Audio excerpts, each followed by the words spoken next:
പിണറായിക്കെതിരെ കൊല്ലം ജില്ലാ കമ്മിറ്റി, മരുമകനെതിരെ കടകംപള്ളി.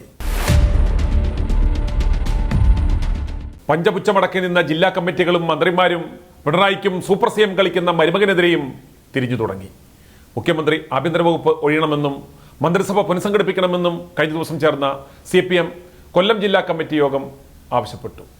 അതുപോലെ ആക്കുളങ്കായൽ പുനരുജ്ജീവന പദ്ധതി നടപ്പാക്കുന്നതിലെ വീഴ്ചയിൽ ടൂറിസം വകുപ്പ് മന്ത്രിയും പിണറായിയുടെ മരുമകനുമായ മുഹമ്മദ് റിയാസിനെതിരെ ആഞ്ഞടിച്ച് CPM നേതാവ് കടകംപള്ളി സുരേന്ദ്രനും രംഗത്തെത്തിയതോടെ പിണറായിയുടെ പഴയ ധാർഷ്ട്യമൊന്നും ഇനി അത്ര കണ്ട് നടപ്പാകില്ല എന്ന് വ്യക്തമാകുന്നു.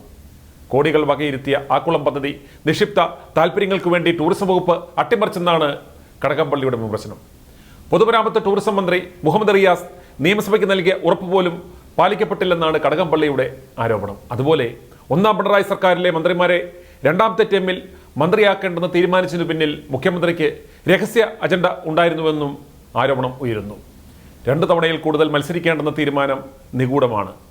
ഇതൊന്നും ചോദ്യം ചെയ്യുവാൻ CPM-ൽ ആരുമില്ലേ എന്ന് ചോദിച്ച അംഗങ്ങൾ കേന്ദ്ര കമ്മിറ്റിക്ക് പോലും സംസ്ഥാനത്തെ പാർട്ടിയിലും ഭരണത്തിലും നിയന്ത്രണമില്ലെന്നും തുറന്നടിച്ചു.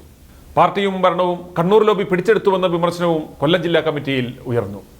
കേന്ദ്ര കമ്മിറ്റി എങ്ങനെ മിണ്ടും? ഇവിടുന്ന് നൽകുന്ന കാശുകൊണ്ട് ഉപജീവനം കഴിയുന്ന കേന്ദ്ര കമ്മിറ്റി പിണറായി വിജയനെതിരെ സംസാരിച്ചാൽ കഞ്ഞികുടി മുട്ടുമെന്ന് അന്തംസിന് അറിയില്ലേ?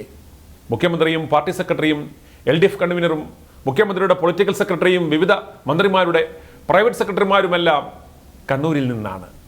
തുടർഭരണം കിട്ടിയതോടെ മുഖ്യമന്ത്രിയുടെ മുഖം അഹങ്കാരത്തിൻ്റെതായി മാറിക്കഴിഞ്ഞു. മൈക്ക് ഓപ്പറേറ്റർമാരോട് മാത്രമല്ല, ചടങ്ങുകളുടെ അവതാരകരോട് പോലും മുഖ്യമന്ത്രി തട്ടിക്കയറുന്നു. അയയിൽ അലക്കിയിട്ടിരിക്കുന്ന കറുത്ത നിക്കർ കണ്ടാൽ പോലും വിജയന് ചൊറിച്ചിലുണ്ടാകുന്നു. ഇടതുപക്ഷ സഹയാത്രികനായ ഗീവർഗീസ് മാർ കൂറിലോസ് ചെറിയൊരു വിമർശനം നടത്തിയപ്പോൾ മുഖ്യമന്ത്രി പ്രതികരിച്ചത് അങ്ങേയറ്റം ധിക്കാരവും അഹങ്കാരവും നിറഞ്ഞ ഭാഷയിലാണെന്നും യോഗം കുറ്റപ്പെടുത്തി. ഒന്നാം പിണറായി മന്ത്രിസഭയിലെ അംഗങ്ങളെപ്പോലെ കഴിവുള്ള മന്ത്രിമാരാരും ഇപ്പോഴത്തെ സർക്കാരിലില്ല. മുഖ്യമന്ത്രി മാത്രം തുടർന്നപ്പോൾ ധനവകുപ്പിൽ TM തോമസ് ഐസക്കിനെയെങ്കിലും നിലനിർത്തണമായിരുന്നു. ബിന്ദുവിൻ്റെ മന്ത്രിസ്ഥാനം ബന്ധു നിയമനമായിരുന്നു എന്നും അഭിപ്രായമുയർന്നു.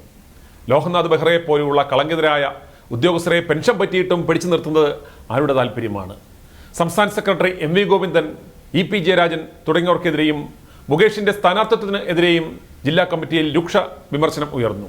PB അംഗം MA ബേബിയുടെയും കേന്ദ്ര കമ്മിറ്റി അംഗം CS സുജാതയുടെയും സാന്നിധ്യത്തിലായിരുന്നു കൊല്ലം ജില്ലാ കമ്മിറ്റി യോഗം നടന്നത്. മുഹമ്മദ് റിയാസിന്റെ സ്വാർത്ഥ താല്പര്യങ്ങൾ കൊണ്ടാണ് ആക്കുളം പദ്ധതി അട്ടിമറിക്കപ്പെട്ടതെന്നാണ് കടകംപള്ളി സഭയിൽ പറഞ്ഞത്. 225 ഏക്കറിലെ ആക്കുളം കായലും അനുബന്ധ തോടുകളും നവീകരിക്കുവാൻ 185 കോടിയുടെ പദ്ധതിയായിരുന്നു പ്രഖ്യാപിച്ചിരുന്നത്.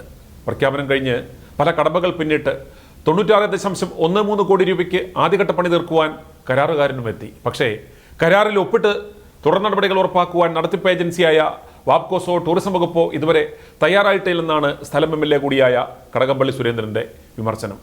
നിക്ഷിപ്ത താല്പര്യം സംരക്ഷിക്കുവാൻ വേണ്ടി മാത്രമല്ലേ ടൂറിസം വകുപ്പ് 4 ലക്ഷം ചെലവിൽ കൺസൾട്ടൻസിയെ നിയോഗിച്ചതെന്നും കടകംപള്ളി നിയമസഭയിൽ ചോദിച്ചു.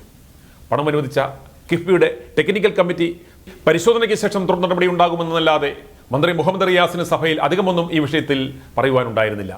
കായലിലെ ഫ്ലോട്ടിംഗ് മാലിന്യം നീക്കം ചെയ്യൽ, ഡ്രഡ്ജിംഗ്, കുളവാഴ നീക്കൽ, ജലശുദ്ധീകരണം തുടങ്ങി വെറ്റ്ലാൻഡ് പാർക്കിംഗ്, ഓപ്പൺ എയർ തിയേറ്ററും ഇരിപ്പിടങ്ങളും ജിമ്മും അടക്കം വിപുലമായ പദ്ധതികളാണ് ആക്കുളം പുനരുജ്ജീവന മാസ്റ്റർ പ്ലാനിൽ ഉണ്ടായിരുന്നത്. പ്രഖ്യാപിച്ചതും പാതി വഴിയിൽ മുടങ്ങിയതുമായ പദ്ധതികൾ ഒരു വശത്തും കായലിന്റെ ദുരവസ്ഥ മറുവശത്തും തുടരുന്നതിനിടയിലാണ് ഭരണനിരയിൽ നിന്ന് തന്നെ വീഴ്ചയിൽ വിമർശനമുയരുന്നത്. i2i News, an eye for truth. i2i News subscribe ചെയ്തിട്ടില്ലാത്തവർ ഇപ്പോൾ തന്നെ സബ്സ്ക്രൈബ് ചെയ്യുക. നോട്ടിഫിക്കേഷൻ ലഭിക്കുവാൻ ബെൽ ബട്ടണും അമർത്തുക.